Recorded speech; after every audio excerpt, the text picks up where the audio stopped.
Hey everybody, welcome to the last episode of the Dollar Good Man. It's for 2023. So we're wrapping up the year. It's been a heck of a year. Thank you guys so much for all your support, for watching us, supporting us, liking, subscribing, leaving comments. We really do appreciate it. So let's end the year on a big note. Talking to big physically and big guest-wise. I'm talking about Kevin Grevioux. Kevin is known for his roles in various movies, including Underworld, which he helped write. He's also a comic book writer. He's a director. He does so many incredible things. I think you're going to love this interview. He's a comic fan just like us, and he's got the coolest voice of any guest we've ever had. Sorry, everybody, but he does. So sit back, enjoy the last episode of 2023. Kevin Grevioux. Kevin Grevioux, thank you so much for taking the time to speak today. Oh, anytime. Glad to be here. Glad you're having me.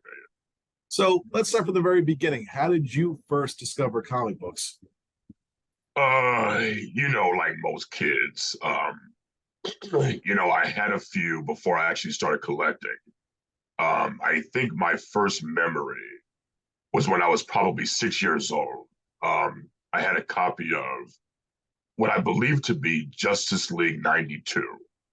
And I remember, I found out what it was later on, of course, and I remember reading it and I couldn't understand why there were two Supermen, two Robins, but one was older with a funny looking cape, and two Batman, And I found out later as one of the annual Justice League JSA, meetings. And so that's one of my earliest memories. But I didn't start collecting until 6 years after that when I was 12. And that's when I really got into it. I had a buddy of mine who lived in the neighborhood that we just moved into in New Jersey, and he was an avid comic book fan. And so, he basically got me and my brother into the medium. In fact, I think he inspired all the kids in that neighborhood, and I've been a fan ever since. Now, were you a DC guy, a Marvel guy? Marvel. I started out a Superman fan, like a lot of kids. But he did something that was so ridiculous. Even at 12 years old, I said, you know what? I've had enough. This is crazy. And so Marvel seemed to be more mature, you know what I'm saying? For older kids anyway, you know what I'm saying? And so I just gravitated to them, and it's been a love affair ever since. I need to ask, what did Superman do to you? If you remember in the 70s, excuse me, he was working for Galaxy Broadcasting, and he had to interview Clark Kent had to interview him. So what he did is he moved back and forth so fast between being Clark Kent and Superman. I'm like, then what's the point of all this then? If he could do that, I just said, forget it. That was my last issue. My last issue was Superman. Well, I want to ask because you're at the time when, Stan Lee was doing a lot of promotion for Marvel, Yes. interviews, TV, and stuff like that. I was sort of the generation just a little past that. Right. How big an influence was he on you guys as young readers, just him being out and about? I think what it was is that I think when I started collecting, he was no longer writing. Not really. I mean, I think he wrote that Jack Kirby Silver Surfer, one shot that they did, that graphic novel. But I think he had kind of retired and moved kind of upstairs or, doing more promotion, opening the studio. But I think what it was is his soapbox kind of made you feel like you were one of the crew. You know what I'm saying? And that you were kind of like an insider. And, then you might have met him at a convention and saw how friendly he was. And it's like, I want to work with this guy. I want to be in this environment. And so, he had a great influence. So at what point do you say to yourself, you know what, I'm going to take a shot at writing comics myself? You know what? I had graduated college, and I didn't think it was a real possibility, but I sent in two synopsises or, stories to Marvel in like 87. And of course, I got rejected, and I tried my hand at, drawing again, after, a lot of years. And I just, you know what? I can't draw like Walt Simonson. So forget it. And I realized that you can actually start drawing at any time. And what I should have done is kept it up. If I had had the right mentorship or even knew some artists who said, look, don't worry about the fact that you can't draw like your favorite guys. You're not going to be able to, but that doesn't mean you can't get good. And here are some tricks of the trade. But I never had anyone like that. So I let my frustration get the best of me. And I never, picked up the pencil again. Now, Yeah. growing up, did you ever look at the independent comics that were out there, the first comics, the other ones that were, Dark Horse and whatnot? No, no. I was I didn't I think the first independent comic I discovered might have been Saber, by Don McGregor and Paul Gulacy. Mhm. And that's the first time I saw it other than Marvel and DC comic. Well, other than the Archies, you know what I'm saying? But I never liked those, you know. Um, but when I was in, I guess, high school, I started to, I went to my first comic book shop that actually sold new comics, back in the old days, 1975 through 1980, comic book stores, at least the ones that I was familiar with, they were like used bookstores, you know what I'm saying?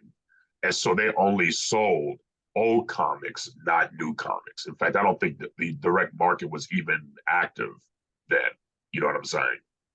And so that's all I was familiar with. And so they didn't have non-Marvel or DC books.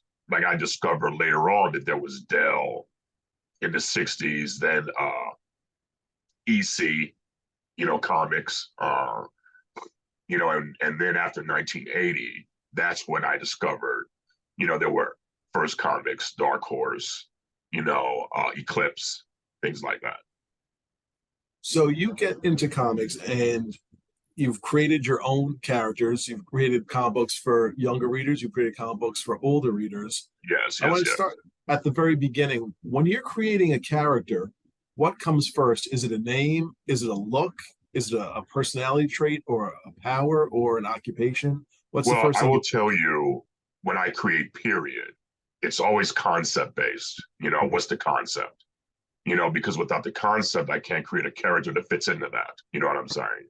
Mhm. And so that's what I like. I realize when it comes to powers and power sets, I do like the more powerful characters the best.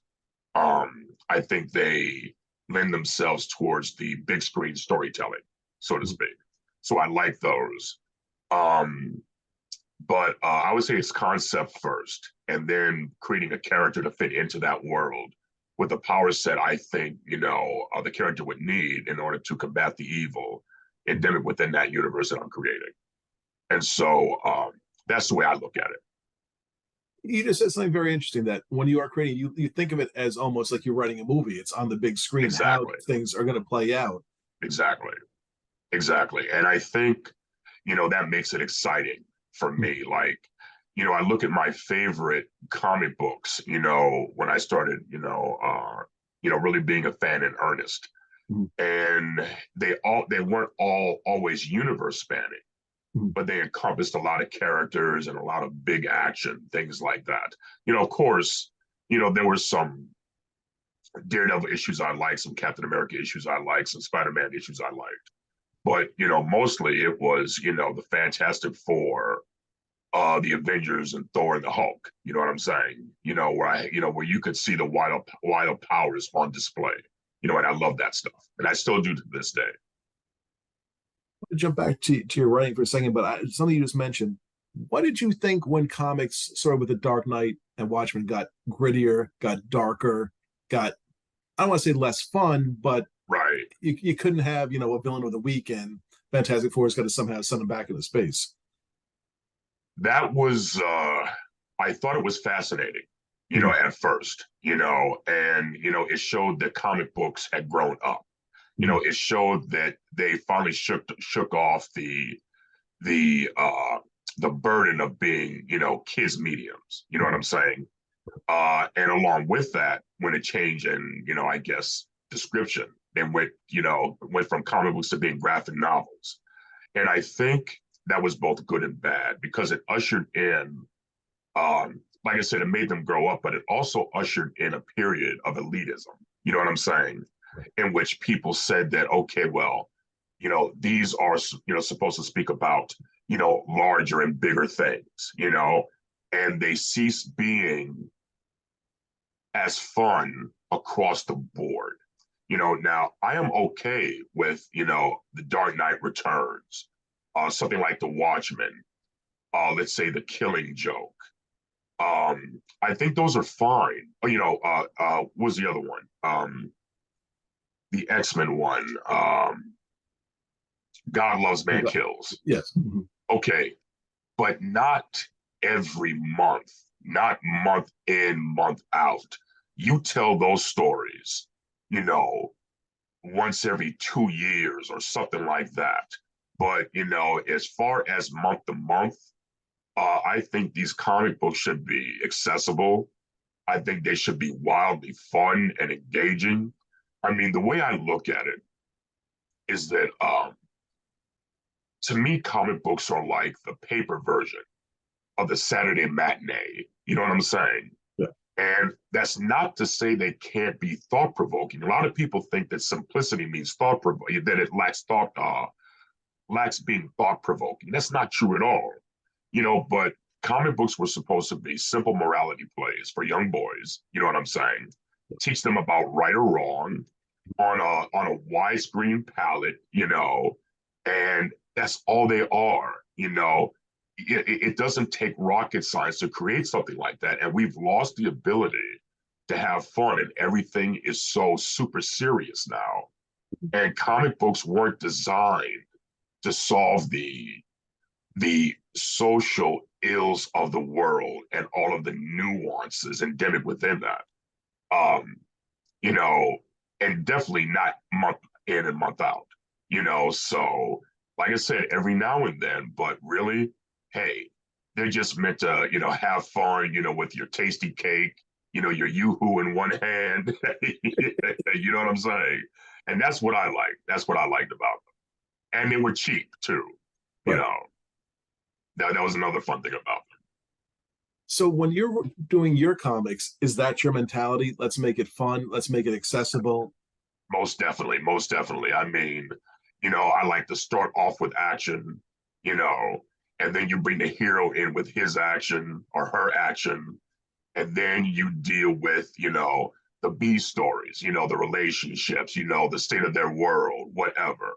And then you have your inciting event, or that last bit of action that, leads you to the cliffhanger and at the end of the story, and then you're waiting with bated breath for the next issue. That's what I like. That to me is fun, and it doesn't matter that oh well, it's old hat, it's predictable, but yes, so what? We know the Right. hero's not going to die, and if they or the villain's not really going to die for real, they're going to come back at some point. Who cares? It's just fun. Let us have the fun. That's all I'm saying.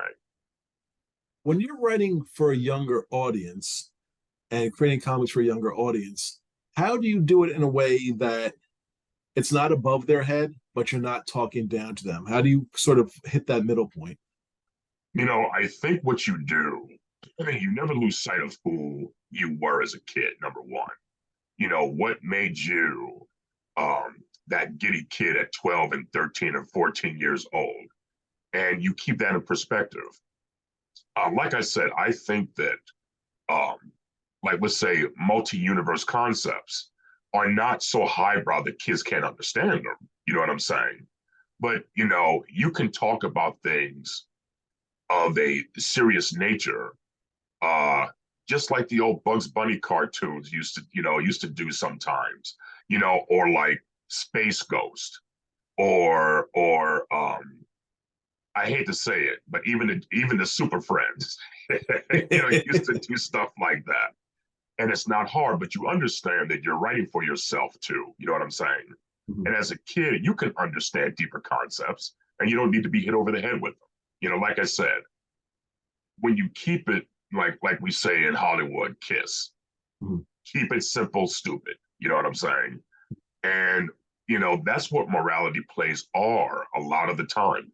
They're just simple morality plays, right versus wrong, good versus evil, good guys versus bad guys. Hey, that's enough. And sometimes you might have a character that's in between, fine, you know, but they still have a sense of purpose about themselves. You know what I'm saying? Yeah.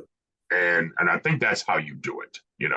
And I think also uh maybe this isn't entirely true, but sometimes the art style can dictate, what might be for a younger audience or not. Like I know if you have more of an animated art style, that can lend itself to younger audiences.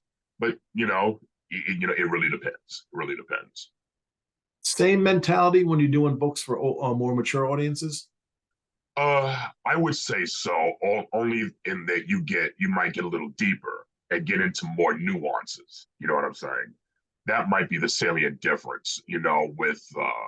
With audiences that are more mature, you become more nuanced. And there's more subtext. You can say that too. Sometimes you might hit people over the head in a deeper sense, but I think that's the salient difference. Just more subtext and more nuance. When you're starting a project, how far ahead are you thinking? Do you have an endpoint in mind, or are you just going to see where it goes and just keep I going? would say it depends on what medium I want it for. Okay. Some ideas I think are one offs. You know what I'm saying? You tell your story, you get in and you get out.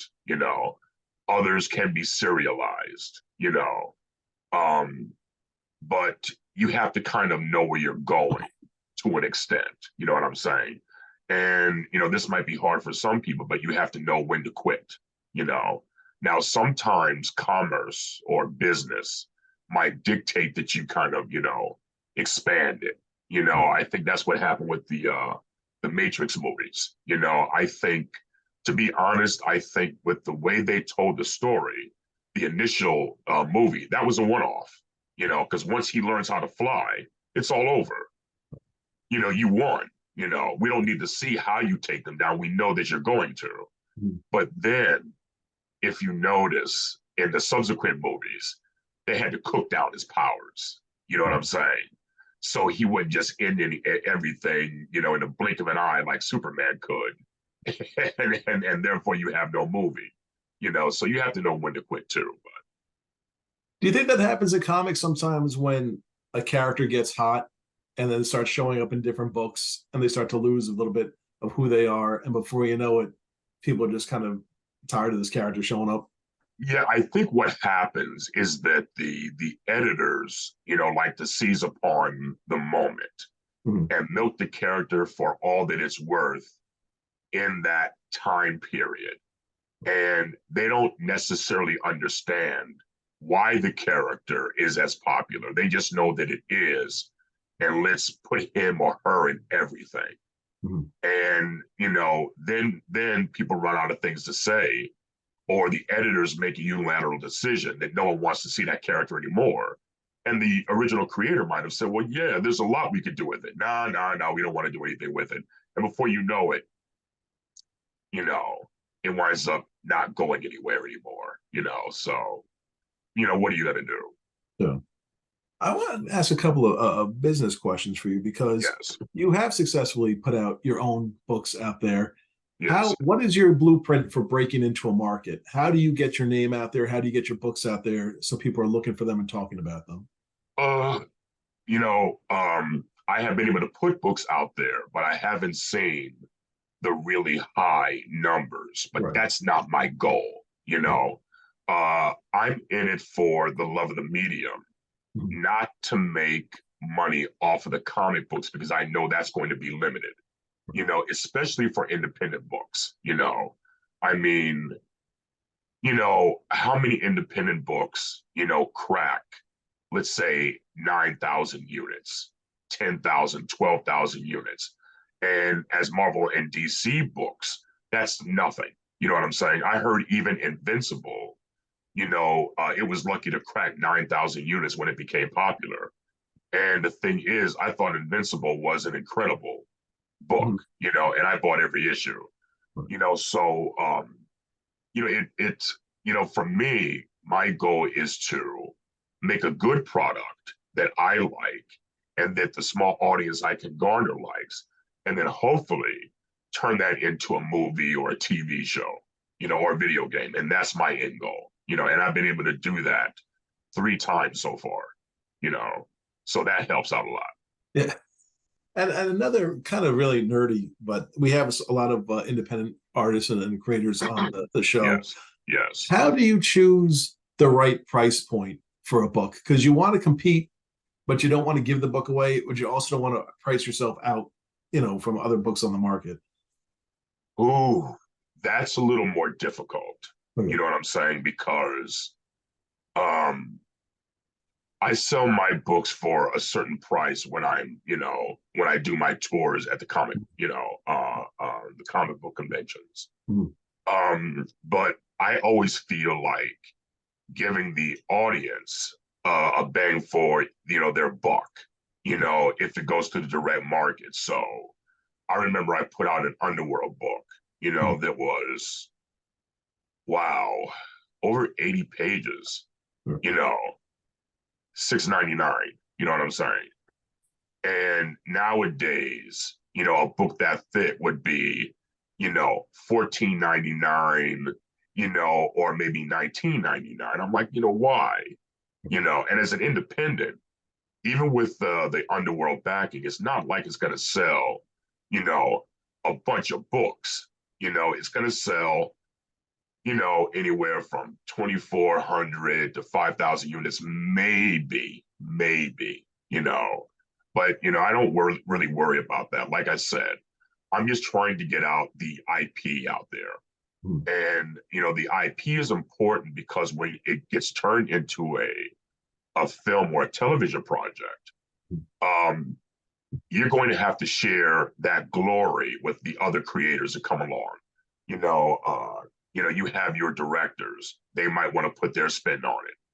They might hire another writer. If they want to go in a different direction and they feel that as even if you're a screenwriter yourself, you're too close to it. So they want to change it. Like I even remember the story of the Last Action Hero, Mhm. where Zach Penn actually wrote the original screenplay, but they wanted to go with, I think it was it Shane Black? I can't remember who it was, but they went with him instead. And a lot of people said, well, Zach Penn got relegated to story by, but they say that his script was actually better. Right. But you know what? First timer, just starting out, they wanted somebody else, who thought that the producers thought could bring their vision to fruition better than the original creator. So, those things happen. So, you create the IP in order to get your own credit, establish yourself as a producer, and hopefully live to fight another day, by playing ball that way. So that's what I try to do. And you've done it successfully, and like you said, Yes. you've done it 3 times. And is it a nervous feeling giving what you created to someone else and having to see what their changes, what should they make to what you've done? Yes, because you might have a different creative philosophy than they do. And also you might be wanting to say different things with your IP than they want to. You know what I'm saying? Mhm. And they might not understand your perspective, and so they go away from that. Well, we don't want to focus on this. We want to focus on that. And it's like, well, wait a minute, it doesn't make any sense. That's not why I created this thing in the first place. But they're looking at it more peripherally. you know when you're so close to it, you were really trying to get into the depth of the character, what their philosophy was, where they were going, based upon how long you wanted to take to tell the story, things like that. But that's the name of the game. You know what I'm saying? Right. And so if you're going to play, well, you have to understand the rules, that there are no rules. You know what I'm saying? And let the chips fall where they may. And, you hopefully are paid enough money where you can wait it out, and eventually you'll get to the point where you don't have to capitulate as much. You say, Makes sense to me. Could you yes. have seen a path where you had just focused on screenwriting, or did you have to have comics and screenwriting together to create what you've created? Uh, that's another difficult one. And I will say this, and this might spill into other disciplines as well, not just the entertainment industry. But I've always felt that you need to diversify your creative lexicon. You know what I'm saying? Because one thing can dovetail into another. For instance, I didn't come out to Hollywood to be an actor at all. Didn't want any parts of being on screen. You know what I'm saying? Came out here to be a writer first and foremost. That's it. What happened? I'm out here for 2 weeks. Someone sees me in an elevator and they say, I'm casting a Michael Jackson video and you would be perfect given your build and your size. I want you to come out for it. And before you know it, I'm on set with Michael Jackson and John Singleton and Eddie Murphy and Iman. And I'm like, now, how did this happen? You know, I didn't come out here for this. Mhm. But that led me to start doing, let's say, extra work in order to see how the industry was run. And I started getting parts by being seen and then got an agent and all that. And it's because I was an extra that I met Len Wiseman, who directed our Underworld film because he was a prop assistant on Stargate. You know what Okay. I'm saying? Yeah. And so we became friends. And before you know it, we're on set shooting Underworld based upon my original screenplay. And I'm acting in it as well. You know what I'm saying? And so, it's just crazy the way that happened. And then I discovered too that the way to get more acting work was to get into stunt work. And so I became a stunt man in addition to actor trying to be a writer. And then you discover that, well, I really don't have a lot of power as a writer. So let me start directing, and producing. And so everything dovetailed together. And so now you get the comic books, and it's like, you know what? I keep more control if I start doing comic books, which was my first, love in the medium anyway. You know what I'm saying? Yeah. And so that's how all that stuff gets folded in. And so, you become a multi hyphenate, you Right. know, through fortuitous happenstance than anything else. And so that's what happens. So, but, now that I have the formula, I kind of know how to do it, and I would encourage other people, hey, look, take that path. Because, and at one time I used to say there was no money in comics. You're doing it for the complete love of the medium. But I will say there can be money through crowdfunding. You know what I'm saying? Crowdfunding, because now I really feel, and I mean this wholeheartedly, I think as a whole, independent books are better than anything Marvel and DC are putting out. You know, of course, I still have a love for who the characters were historically, you know, but the independent books are by far better. I mean, it's a shame he stopped producing it, but Walt Simonson's book, Ragnarok, or Ragnarok, however you want to pronounce it, that shows that he's a better artist and storyteller now than he was when he was doing Thor. And everyone thought that was the pinnacle of his comic book work. You know what I'm saying? And I would say, no, anything but. He's only gotten better. You know what I'm saying? And so you look at these independent books and the things that they're doing. Yes, I will tell you that there can be money on the independent level, now with comics. You just have to know how to do it, where to position yourself. I got another tough question for you. Okay. Which is cooler? I mean, you had Underworld, but you Yeah. also have a character you created as a young man that is in the Marvel universe. Like, you are Yeah, part of yeah. Marvel history. He is part Yes. of the history. Right? It's Yes. right up there. Which balance it out, which is a little cooler. Ooh, there are just the mere fact that I got it done. is, a bucket list, dream come true, whatever you want to call it, Mhm. But then there are certain realities that you don't think about after it's done. And those are the pitfalls where you say, you know what, maybe I shouldn't have done that because, now that I created the character, wrote the first couple of stories, now they won't let me back on it. You know what I'm saying? Yeah. And it's like I hear a lot of creators, who feel the same way, but the thing about doing something for the big two, whatever it is you might do, I got to tell you, that gets your name out there for you to be able to do other things.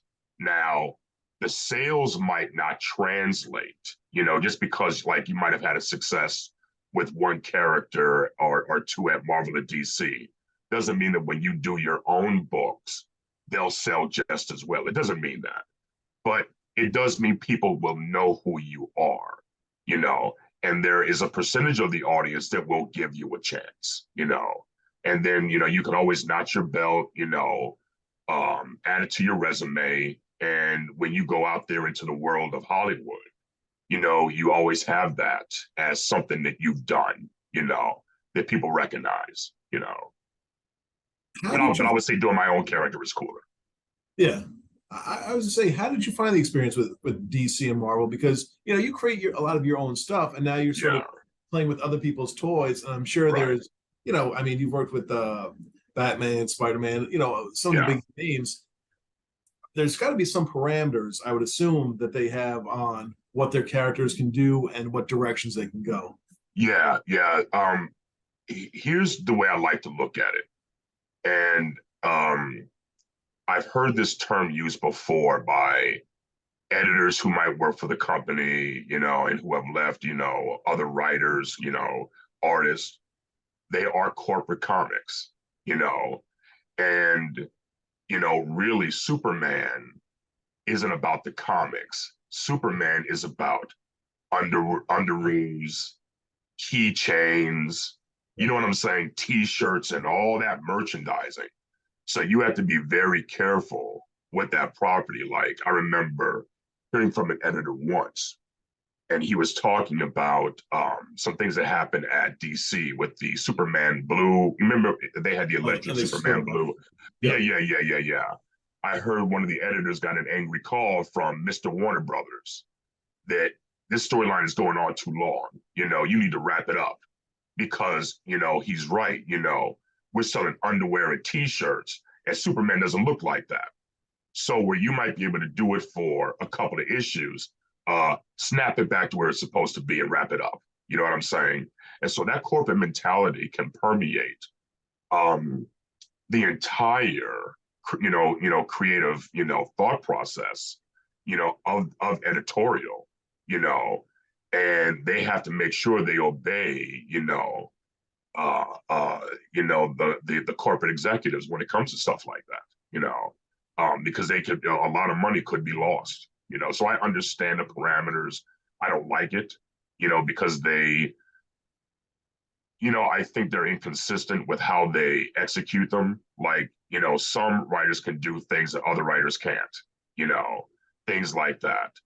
Um, a lot of what you can or cannot do is about timing, or how it might look. It's like, I don't get that. I really don't. And that can often stifle you and stymie you.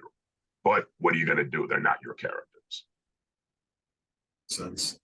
Now, I read that you had worked on or were working on something with the Phantom and Mandrake, Yes, yes, yes, yes, yes, yes, yes. and I Um, that was done with I think okay, Moonstone Comics or something like that.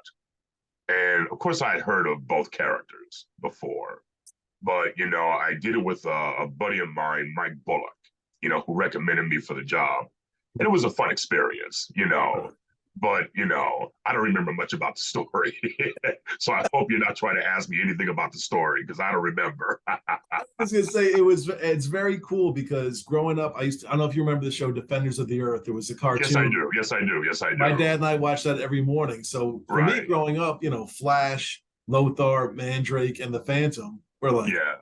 superstar. So when I see people bringing those characters back and working Yeah. on them, it warms my heart to know that there's, they haven't been pushed to the side.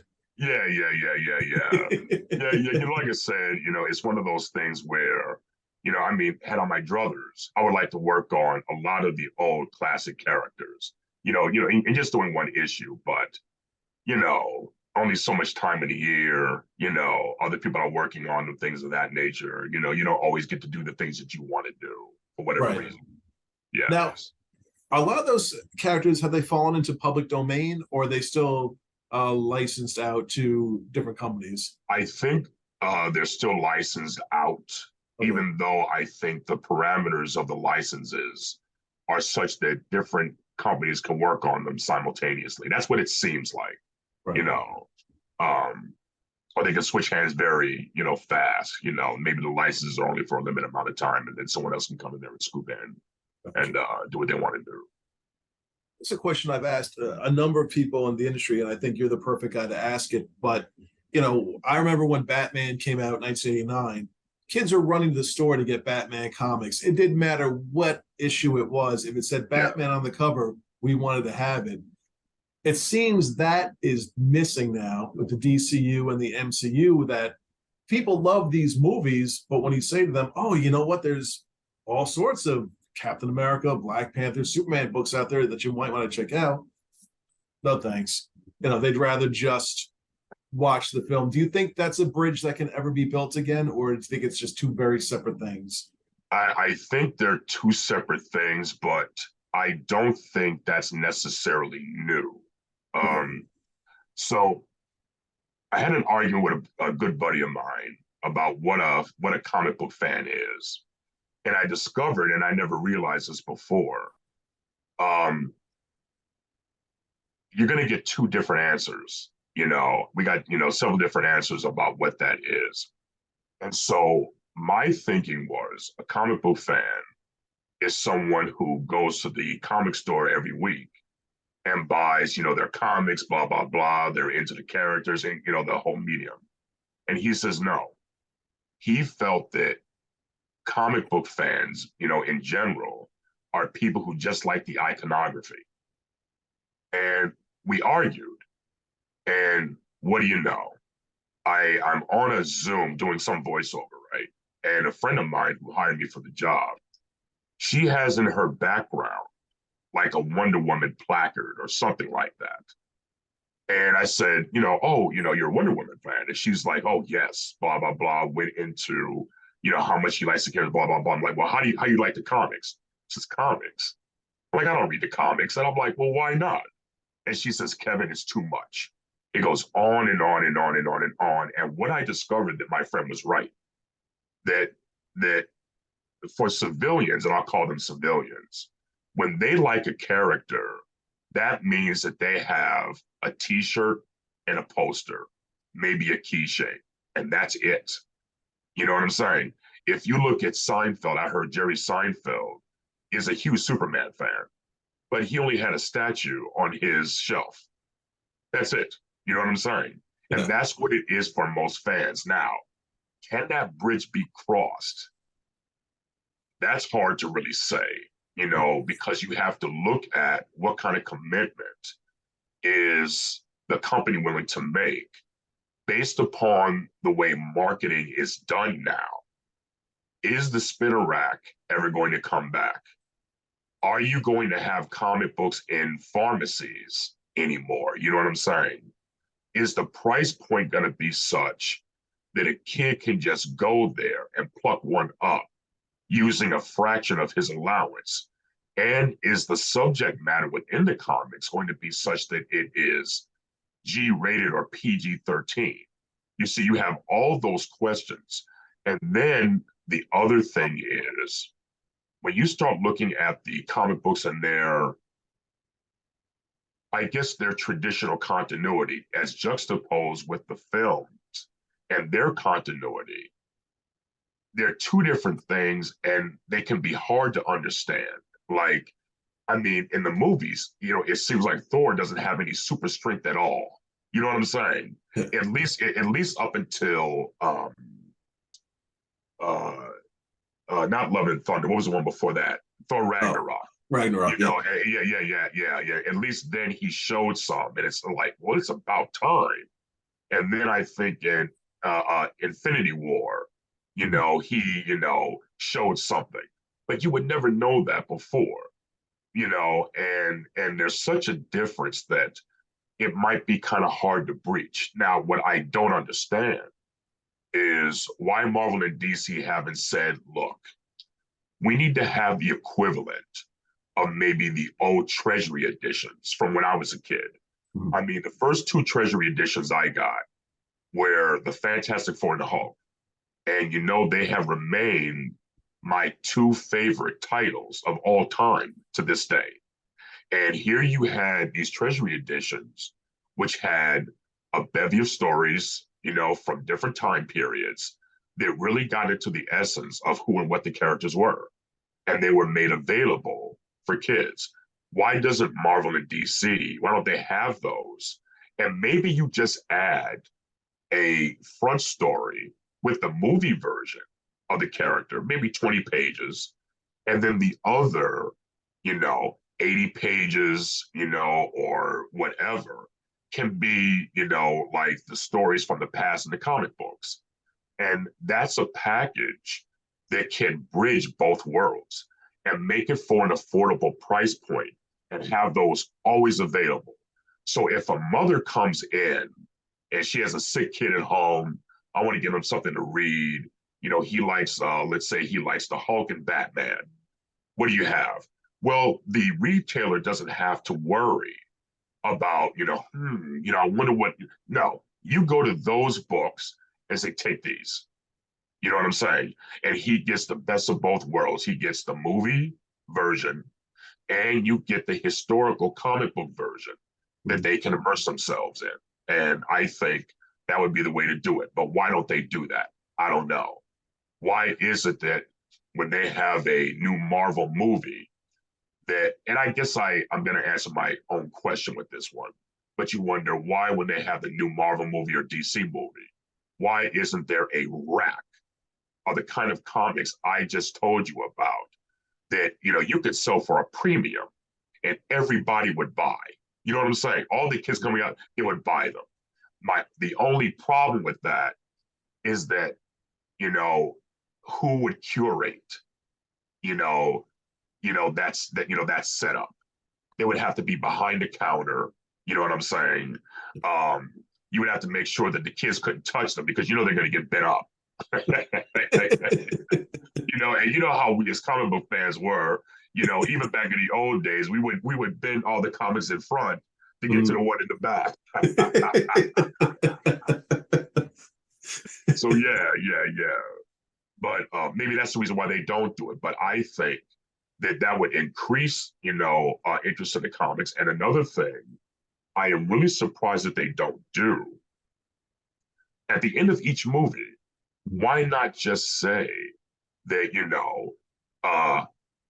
uh, that you can get these books, the books featuring this character at your local comic book store. You have an advertisement Mhm. there.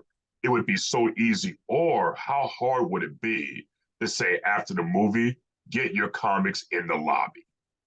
There you go. Built-in audiences. What do you have to lose? And the thing is, you could probably sell those at a premium, and they would still be bought. I mean, when we first uh, moved to this part of California, in the local newspaper, they were giving, in this local Sunday newspaper, they would give away free Spider-Man comics. Now, they were the old comic books from probably issue 1 through 30, Mhm. but they were made on, do you remember the old Parade magazine that was in the Yeah. Sunday paper? Yes, yes, yes. Okay, so it was made from that kind of newsprint, Yeah. very, very flimsy, kind of Mhm. shiny. But hey, you have comics there, and they do those for free. You know, you're gonna tell me you can't have those comic books in drugstores or whatever. I mean, I would think that you would even go to children's hospitals and make sure that they have a supply of comic books to give the kids something to read. I mean, I have gone Mhm. Like here in LA, I've taken my old comics, from like the 90s. And because after you've been collecting a while and you collect a lot of junk or whatever, it's like, well, I got to get rid of some of these things. But I remember when we lived in Boston, I was in the hospital for I think 2 weeks with something. And the candy stripers would come by with a cart full of comics. You know what I'm saying? And Yeah. it's like, you want to take your mind off of a broken nose or something like that. I mean, look, you read through those things and you're in heaven. So Right. my thing was, hey, I wonder if I take these comic books to the children's hospital here, that I can kind of build a library so the Mhm. candy stripers can, take the comic books, pass them to the sick kids or whatever. They have something to read, and that should be done all across the country. But what do I know? There's another trend that's happening that I personally don't care for. You've been in superhero films, Yes. and it seems like nowadays a trailer comes out for a film, and suddenly a group of people decide this is not the vision I had for this character. This is not the vision I had for this movie. I'm going Yeah. to tell everyone I know that this movie stinks. Don't go see it. and Right. and it's based on 2 minutes of a trailer or Right. whatever idea. Like, how frustrating must that be? Because you know how much work goes into these films. I mean, it might not be everyone's vision of what they wanted, but give it a chance before you go out there and start like the Flash, which came out a while ago. I thought it was a decent film, but if you say that on Facebook or something like that, you have people coming down on you like you're the worst person ever. Yeah, yeah. I think people have always done that with movies, period. Mhm. It's not just superhero films. Mhm. But I think with superhero films, they have I guess, the unfortunate reality of having so long of a history by a group of purists that they vet the film based upon the visuals that they don't see, that they expect to see. And when they're not there, they're like, uh-oh. And look, no one said that with Iron Man or the Hulk or the first, 5 years of Marvel movies. Everyone was like, oh my goodness, these things are on point. They are really trying. But now, you hear things like there's going to be a female Silver Surfer. And we all know how we've been burned by some of these movies in Mhm. the last 5 years or the last phase. Now we've lost all confidence, you know. And then we hear some of the corporate masters or executives, or even editors saying that, well, these aren't your father's superheroes, they need to be modernized for a new audience. And you see what they do. It's like, oh my goodness, they're just checking boxes now. They don't care. And if they don't care, why should I care? You know what I'm saying? And so they naturally bash it, and so it might be unfair. But then you hear someone like, what's his name? Tiki Wakiti, is Mhm. that his name? I think He so. said, yeah, yeah, yeah. He said he doesn't even, the only reason he did Thor Love and Thunder or whatever was for the money. So he didn't care either, and so you put that out there, and now people are like, if you don't care, I don't care, and I'm not going to go see it. And I see what you've done with it anyway. I'm out, you Yeah. know. And look, as much as I love the Fantastic Four, I will tell you, if they have a female Silver Surfer, I'm Yeah. out. That's it. I'm out. Now, I would be upset if they use Nova instead of the Silver Surfer, but I still go see it, because I know they're trying to do some things. But once you start gender swapping and race swapping, too much over characters that matter, Mhm. you're telling me you don't care, Right. you know. So, How cool is it to be in a superhero movie, though? my first experience with a superhero movie, well, with a comic book movie, was probably The Mask, because that Okay. was my first part, you Right. know. And I was familiar with the character only because I saw it on the stands at Golden Apple here in California, and so I was familiar with it, but I never picked up an issue, And so I was talking to the director. I said, yeah, he was telling me something about it. I said, yeah, I remember seeing the comic. He says, yeah, but we're not going to be as violent. We're going to, play it for fun. And, it worked. Mhm. Now, um, what was fun is when I got on Batman. I was chosen for Batman Forever. And I got to tell you, I was giddy on that one. But I had a quick lit down when I got on set. Now, what happened is that when I first auditioned for it, we had to go to this place in, I think it was it in San Pedro? Well, it's wherever the Queen Mary Right. is docked. And I went there and I auditioned, for Joel Schumacher. Of course, we're all the guys over, 6'2". I just barely made it since I'm 6'2". You know, and you're built a certain way. He Mhm. went around looking at us and he's like, okay, you. And I was the last one he picked. And he says, and you. And that's where I got my first stunt job too. Right. And so I was happy, I got the role, blah, blah, blah. And so I remember I put on my costume because I was one of the Harvey Two-Face thugs. Right. And I put on my costume and I went to the set before anyone got there. And I was in the part of the set that was the jewelry store. And I saw these big, gaudy, you know, diamonds and emeralds and rubies. I'm like, he's doing the TV show. You know what I'm saying? And that's when I'm like, oh, brother. And it's like, I just knew it wasn't going to be any good. And sure enough, you know, it wasn't. And, because of experiences like that, I mean, on one hand, you're happy you got the opportunity. On the other hand, the reality is that they're not comic book fans and they're not going to get it. And they're going to mess it up in some shape, form, or fashion. And they did, you know. But what are you going to do? Now, I contrast that with the Hulk because I was in the Hulk too, the one with Yeah. Eric Bana. Mhm. And that was a more fun experience. I got to play with a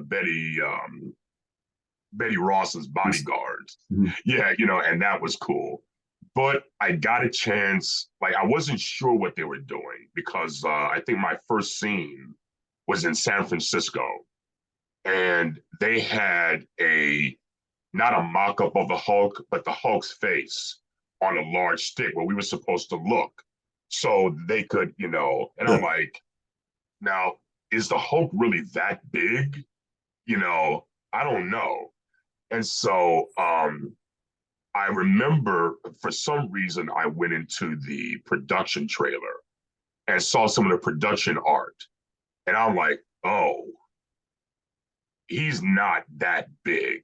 You know what I'm saying? I mean, if you want to go 8 feet, I think that's the perfect height for the Hulk because he shouldn't be a height that humans can necessarily reach. You know what I'm saying?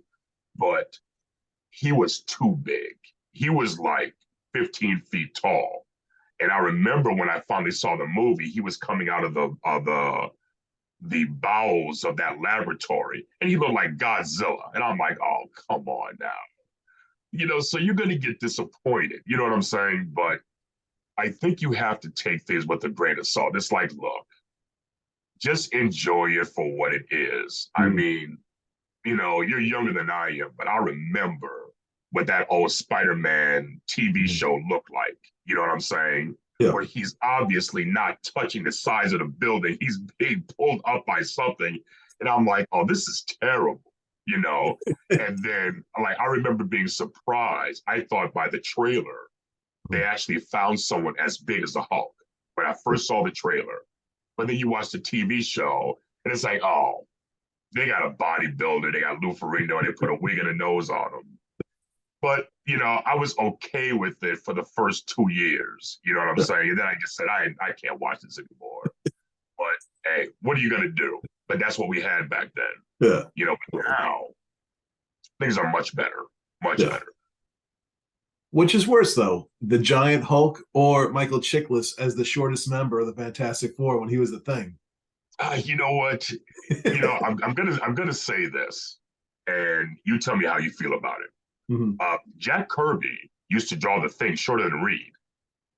True. Yeah, yeah. He wasn't supposed to be Hulk size, taller than maybe Reed, Mm. but he wasn't supposed to be that tall, maybe 6 feet or something like that. He Right. was just wide and rocky. Mm. But I have a worse story. Mm. So I was talking when I did Planet of the Apes. I met a lot of the makeup guys. They were the best in Hollywood because Rick Baker was the one presiding over the special effects makeup, Right. and all these guys worked together. Mm. So one of the guys who was working on me, I won't mention his name, but a great guy. We met because uh, he was walking down the hallway as I was walking, towards the place where he just came from, Mm. and he had on a Fantastic Four T-shirt, and I said, FF number 46. He says, how did you know? I'm like, dude, I'm a huge FF fan. You know what I'm saying? And it was the one with, the Inhumans, Black Bolt in the middle Yeah. and the Inhumans and the Fantastic Four. Yeah. Mm. Great cover. Great cover. So he did my makeup on one of the sessions and found out that he was working on the Fantastic Four movie, at the time, and when it first came out. And I said, well, wait a minute now. If you're such a comic book fan, why in the world did you guys allow for the Thing not to have a brow, his customary brow? Right. And he says, dude, he says that they had a meeting with the higher up executives. And their biggest thing at the time was just to make sure they got the body shape right. You know what I'm saying? And they said that, we'll just add the brow later. We just want them to see what the basic overall shape is going to be, just the basic overall shape. Mm. So they had the meeting, they got the okay and the approval by the executives. So when they, and that was in the form of a maquette. So the next time they had the meeting, when they had the final design, they had the full maquette complete with the brow. And do you know one of the executives said, well, what's that thing on his forehead? So, well, that's his brow. Oh, I don't like that. Take it off. Take it off. And there you go. And Yeah. I'm like, why did you guys not have it there in the first place? Because you know how these guys are. You know, if they see something once, it better stay exactly how they saw it. Because if it doesn't, then they're going to change it. Yeah. And then where are you? And that's what happened. And that's the story of why the Thing did not have the brow. So what are you going to do? It was still a fun movie, regardless. Yeah, but you know what? I think the problem with the FF is that people are getting the wrong things from what Stan and Jack did. Mm. The Reed was never the absent-minded professor that he has become in recent years and in pop culture. He was never that. He might have been preoccupied, but he was never an absentee father or a bad husband. That didn't come until like the mid-70s. He was devoted to Sue and his baby. He was a man of action. He just knew that, this is important. I'll be with you in a minute. Sue would get on him, you're right. You know, let's go to this island, blah, blah, blah. We're gonna have a good time. And then they get an adventure. But I think people took the parody or some of the things that happened in the FF. I think they took it too far into the comedic realm. And I think that kind of ruined, the films from me, because I don't think we're supposed to be silly. They're supposed to be explorers and superheroes. And when you don't have that high adventure in favor of and put in the laughs instead, you lose me, and that's what happens. Like when Reed Richards dances at that wedding or whatnot, and Yeah, it just kind of, you want to bury your head in the sand and pretend you never saw it. Yeah, and I also think too, and I think there is a way out of it. Mm. I don't know if Reed Richards' powers translate well on live action film and have them not be comedic. I think you have to adjust them in some shape, form, or fashion, or else it's not gonna look right, and that's just my personal opinion. No, I agree. Yes. So what are some things fans can be looking forward to that's coming out from you soon?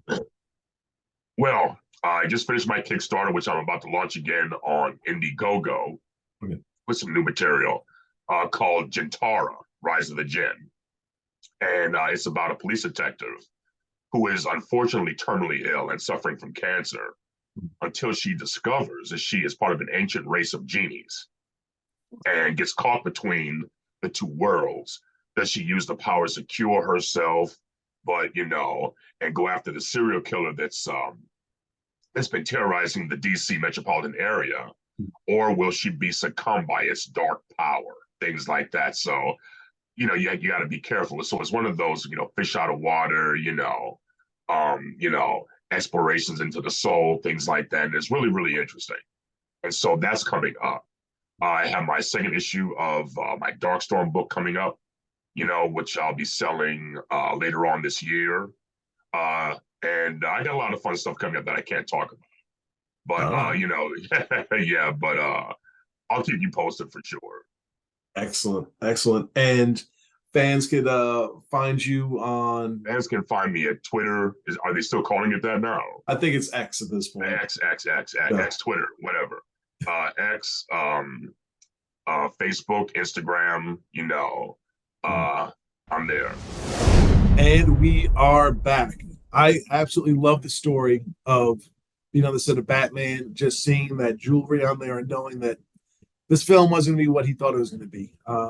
He has such cool insights on the industry. He sees it from a different perspective. He sees each thing as a potential movie, a potential project. I think that's really cool. He's a wonderful guy. We'd love to have him back. I'm sure he has so many more stories. He's working on tons of projects and such an uber talented guy. So thank you, Kevin. Thank you to our buddies at Tomorrow's for your support this year. It's been absolutely wonderful. And thank you, fans. Remember, like, share, subscribe, tell your friends, tell everybody, tell them that in 2024, the Dollar Bin Mans are coming back bigger, better than ever with a whole slate of awesome guests. So, wonderful holidays. Have a wonderful new year. We will see you in 2024.